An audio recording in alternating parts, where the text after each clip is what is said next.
You ever get that feeling? Click. You know, like you're not really the boss of all your stuff. Like, sure, yeah, you might think you own your house or your car. Right. That fancy coffee maker. But Psalm 24. Yeah. Psalm 24 is here to remind us. Oh, yeah. There's a much bigger landlord out there. Definitely is. And that's what we're diving deep into today. Okay. This chapter of Psalms. All right. Looking at what it says about who really owns everything. Okay. And what that means for you and me.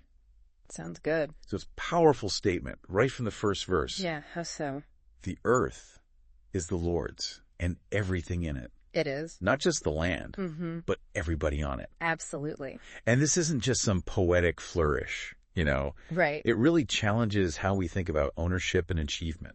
It does. It does. It's not just, a nice sounding phrase. Yeah. It really cuts to the core of how we view ourselves in the world. Yeah. And I mean, if we truly believe that God owns everything, how does that change the way we view our possessions? Yeah. Our ambitions, even our own lives. It's a huge question, right? It is. It forces us to, I think less about what we have and more about how we're stewarding what's been entrusted to us. Right. Like, it's not really ours to begin with. Yeah. We're just taking care of it for a while. It's a very humbling perspective. It is. Very humbling. Absolutely. And then we get to this other really interesting detail. Oh, yeah. It says that God set its foundation upon the seas and established it upon the ocean currents. Right. This image of the earth being founded on water always struck me as I can see that. really strange, honestly. Yeah, what do you make of it? Yeah. What do you make of it? Well, it's really fascinating. Yeah. If you look back, you see, in ancient Near Eastern creation myths, water was chaos. Interesting. Represented this formless, turbulent, like pre-creation state. Right.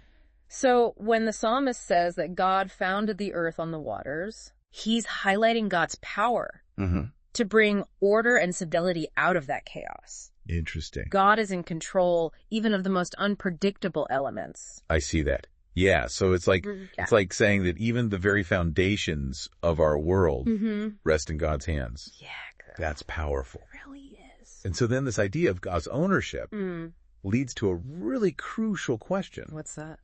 If God is king over all, Yeah. who's worthy to enter his presence? Good question. And what gets me thinking is what comes next. Okay.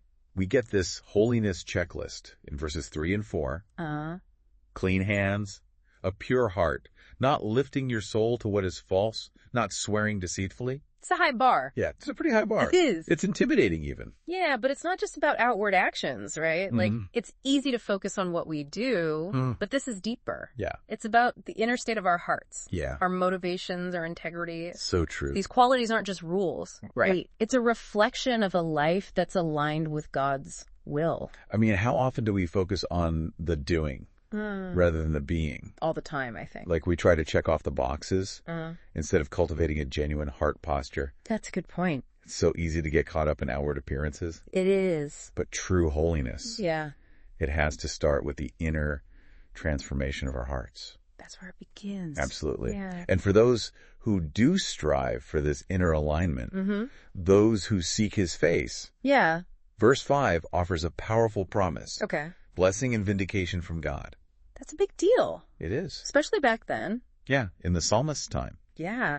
Vindication meant... What did it mean back then? It meant being publicly declared right Okay. or innocent, having your honor restored.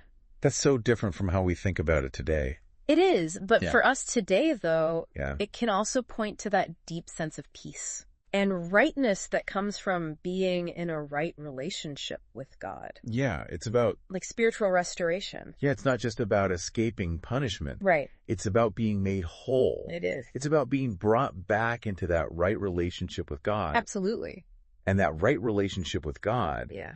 seems to be what prepares us for this incredible scene that unfolds next. Oh, I know what you mean. Suddenly the whole tone shifts. Yeah.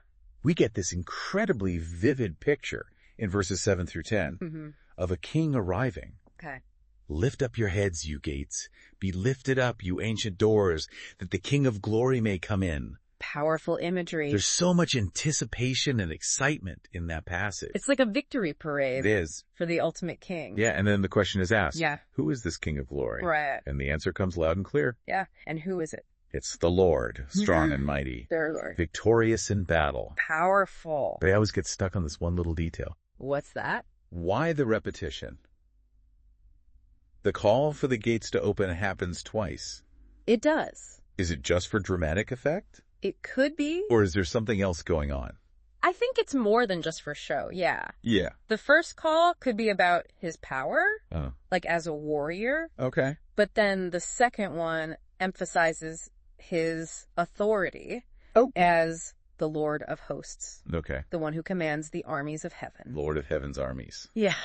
It's quite a title. It really is. What does that tell us about God's authority and power? Well, it connects right back to those opening verses, you know? Yeah. This is the God who owns it all. Right. He commands vast forces. He's Yeah. not just some distant deity, you know? Right. He's actively involved in the world, working to establish his will. Wow. So we've journeyed from this declaration of God's ownership Yeah. to the challenge of personal holiness, culminating in this awe-inspiring arrival of the King. It's quite a journey. It's quite a journey packed into one psalm. Yeah, it is. And I think it leaves us with a really powerful question. Yeah.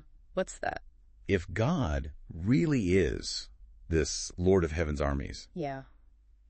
what does that mean for our understanding of spiritual battles? Right. The ones we face within ourselves and the ones raging out there in the world around us. I don't know. That's something to think about, I guess. It is something to think about. Yeah. Something to think about. It is.